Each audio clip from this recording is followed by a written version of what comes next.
बिस्मिल्लाहिर्रहमानिर्रहीम। माइंडसेट के प्लेटफॉर्म से ज़फ़र नदीम हाजिर खिदमत है।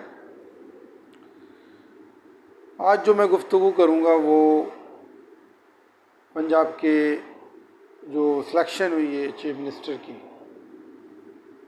उस पर बात करूँगा।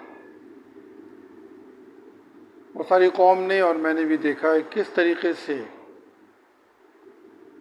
इस सारे मामले को ख़राब किया गया। और सबसे पहले जो गुज़ार हुकूमत थी उसको गिराया गया, उनके 20 सीट्स को परचेज़ किया गया और फिर अक्सरियत को अक़लियत में बदला गया और हमजा शहबाज पंजाब के चीफ मिनिस्टर बन जाते हैं। बाई इलेक्शन में हारते हैं 17 जुलाई को और एक वाज़ेह अक्सरियत पीटीआई लेती है। अपनी 11 सीट्स तो वो जीती है और 4 एक्स्ट्रा सीट्स भी जीती है। वो इस तरीके से टोटल 15 सीट्स उसके पास उसको हासिल हो जाती है। होना तो ये चाहिए था कि पीएमएल ने अपनी हार को तस्लीम कर दी, लेकिन ऐसा नहीं हुआ। डिप्टी स्पीकर दोस्त मदारी के ज़रिए एक फेक तरीके से शुजात साहब के लेटर को लहराया जाता है और फिर ऐवान को बताया जाता है कि 10 वोट जो हैं पीएमएलक्यू के एमपीज़ के वो काउंट नहीं होंगे। फिर कोर्ट में एक बैटल चलती है और उस कोर्ट के ऑर्डर के ऊपर पीटीआई के नामजद उम्मीदवार, पीएमएलक्यू और पीटीआई दोनों के नामजद उम्मीदवार चौधरी साहब को जो है वो सिलेक्ट कर लिया जाता है। आखिर क्या वजह है कि ये जो पार्टीज हैं ये अपनी हार को एक्सेप्ट नहीं करती।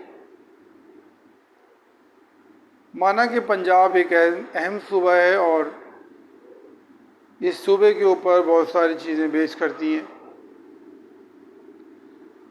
लेकिन पीएमएल जो है जब से सेंटर में उसने हुकूमत बनाई है और सबको पता है किस तरीके से 25 एमएनएस को ख़रीदा जाता है ओपनली, और फिर किस तरीके से पंजाब की गवर्नमेंट बनाई गई। तो लोग सब कुछ देख रहे हैं और उनके दिलों में ये जज्बात और ये एहसासात तक़वियत पा रहे हैं कि ये सब कुछ गलत हो रहा है। मैं समझता हूँ कि पीएमएल को, पाकिस्तान मुस्लिम लीग नवाज़ को अपनी डायरेक्शन पे सोचना चाहिए। उनको ये देखना चाहिए कि वो क्या गलतियाँ कर रहे हैं, उन्होंने स्टेट पावर को क्यों इस्तेमाल किया और बकौल कुरैशी साहब के 40 लाख मुर्दों का वोट डाला गया। रिगिंग पर मेरी एक तवील वीडियो है, वो अगर आपको वक्त मिले तो उसको देखिएगा। तो ये रिगिंग जो है हमारा एक कल्चर का हिस्सा है, सियासी कल्चर का हिस्सा है। इमरान खान साहब का कमाल ये है कि उन्होंने इस पूरे सिस्टम को बेनकाब कर दिया है। इसकी जो गंध है, इसका जो मकरू चेहरा है, वो लोगों के सामने ला खड़ा किया है। वो कि उन्होंने 3.5 साल में निज़ाम को तब्दील करने की कुछ कोशिश की, जो कि उन्होंने देर की, उसमें देर में कोशिश की, लेकिन ईवीएम मशीन और ओवरसीज़ पाकिस्तानीज़ के वोट, ये कुछ चीज़ें थीं जो वो लेके आ रहे थे। जो नहीं कर सके, और इन मामलात पर भी वो अब कोर्ट में जा रहे हैं। तो अवाम ने इमरान खान का बयानिया जो है उसको एक्सेप्ट किया है, और पीएमएल ने जिस तरीके से सुप्रीम कोर्ट के ऑर्डर से पहले भी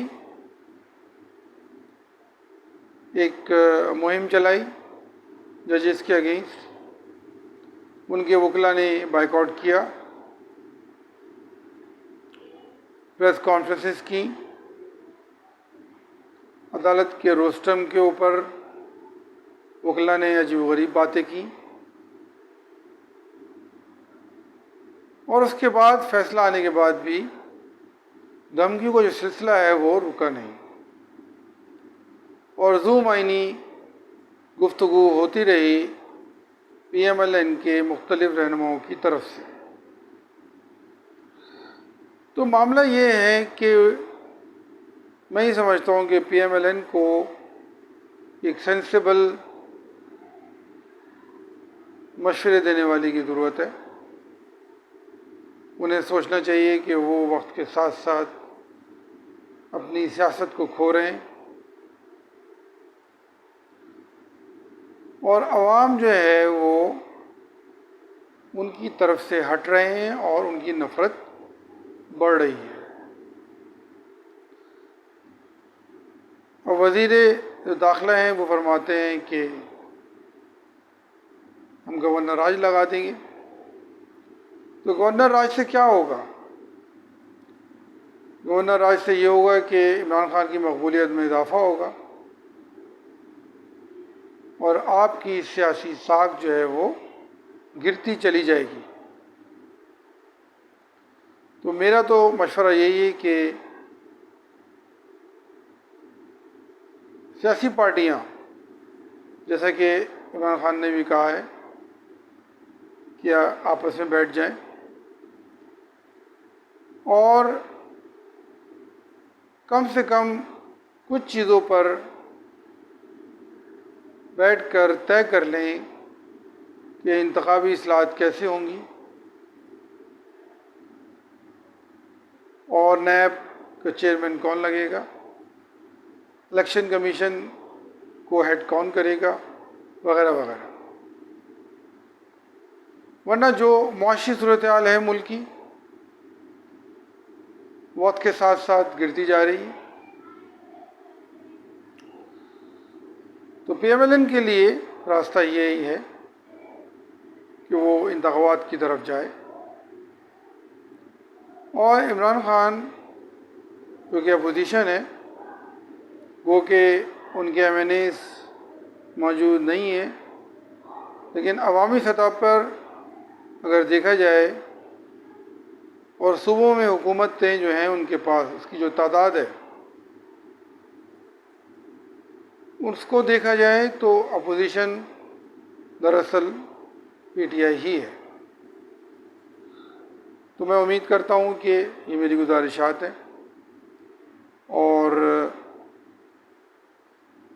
पीएमएल जो है वो ये अपोजिशन मौलाना फजलुर रहमान साहब या आसिफ जरदारी साहब और जो दीगर जमातें उनके साथ हैं, वो सिंसियरिटी के साथ बैठेंगे और पाकिस्तान के लिए कोई बेहतर फैसला कर सकेंगे।